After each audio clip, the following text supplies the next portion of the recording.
હે ભગવાન મારી ઉપર દયા કરો એટલી આ એક મારો વિડીયો ખજૂર સાહેબ સુધી શેર કરો.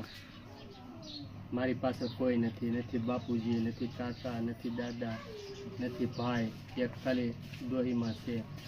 એ માંગીને મારી દવા કરે છે બધાની પાસે. આ વિડીયાને એક ખજૂર સાહેબ સુધી શેર કરી દો. મારી પાસે કોઈ નથી. આ બધું ઓપરેશન કરેલું છે મારું. આ માથાની ખોપરી એટલી કાઢી અને ડૉક્ટર સાહેબે અહીંયા મેકેલી છે. હજી અહીંયા છે. મારી પાસે કોઈ નથી. આ ખોપરી કાઢીને પાછી અહીં મેકવાની છે. હજી એનો કેટલો ખર્ચ આવે ભગવાનને ખબર. મારી પાસે કોઈ નથી. નથી બાપુજી, નથી કાકા, નથી દાદા. એક ભાઈ હતો, એને મારી પાસે 7-8 લાખ રૂપિયા બગાડ્યા.